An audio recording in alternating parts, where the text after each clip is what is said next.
Kim Jong very ill news now, and I can't tell you how gratifying it was, Buglers, to see that shortly after our final Bugle of last year, at a point where we thought it actually might be our final Bugle ever, Kim Jong-il died. And not only did he die, but hundreds of Buglers got in touch to not only mourn that we were not going to be able to cover it, but also to suggest that we might have indirectly had something to do with his death. But it's true. Yeah. I mean, there was a lot of mystery surrounding the circumstances of his death, John. And all we know is that he could have downloaded Bugle 176 before he died. Yeah, it's possible. That's technically possible. Barely technically possible in North Korea, but technically possible. But the point is, Kim Jong-il is no more. And you know what? Synchronise your watches, Buglers, because it is eulogy time. He earned it, Andy. What can you say? Oh, hell yeah. He ticks every box for eulogy qualification. I have no hesitation in awarding him this non-coveted honour.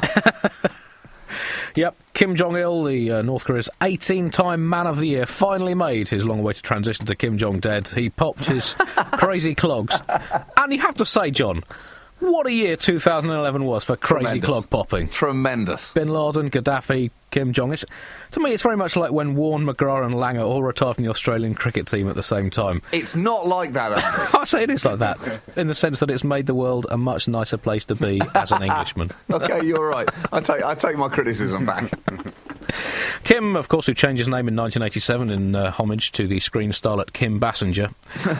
He really loved 9.5 Weeks. He nearly went with Mickey, but he decided on Kim, previously known as Herbert Jong-il. In fact, his dad, Kim Il-sung, also changed his name to Kim after seeing Hitchcock's Vertigo with Kim Novak. Anyway, I digress. Kim Jong-il peeled his final batshit banana on a train near Pyongyang. He died on the train of a heart attack, John. Presumably, it was a British-run train, and he'd just been told how much they wanted for a cheese sandwich and a cup of coffee. Boom! Take that! Take it! Take it!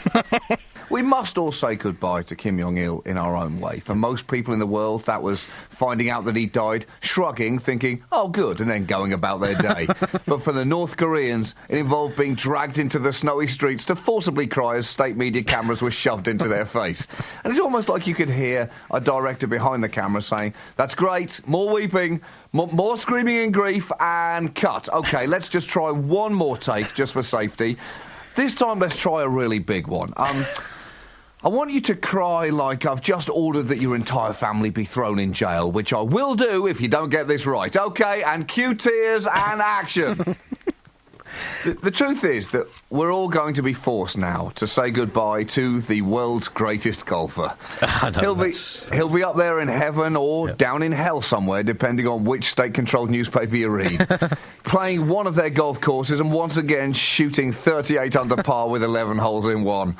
And one of the other incredible facts that I found out about him was that he loved films so much that he actually kidnapped in his lifetime 2 South Korean filmmakers and forced them to make a movie for him called Pulgasari, basically a socialist version of Godzilla. It's worth looking up the trailer on YouTube, because my 2-word review of the trailer, I haven't seen the whole film, my 2-word review of the trailer alone would be this: ridiculous. It is time well spent.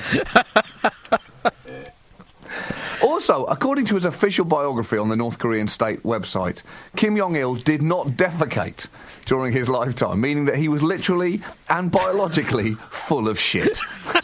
God, no wonder he looked so cross. And perhaps even more incredible was this. Have some apricots, man. Yeah. A friend of mine happened to text me the world map this week of the average penis size. And it has some surprises on it. Firstly, there is bad news for the people of Thailand. I'm not going to sugarcoat it. There is also some long overdue good news for the people of Sudan, so that's good. But the most incredible thing is that North Korea had no results. Andy, that country was even secretive when it came to penises. We know so little about them. Although apparently, according to his official biography, Kim Jong-il did have an 18-inch schlong. There was the funeral was organised by a 232-person committee. Mm-hmm.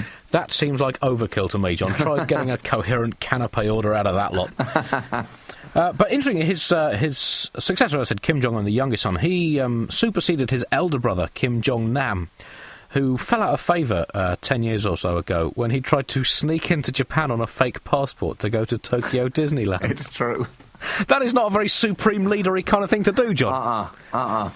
Water park he could probably have got away with, but not Disneyland.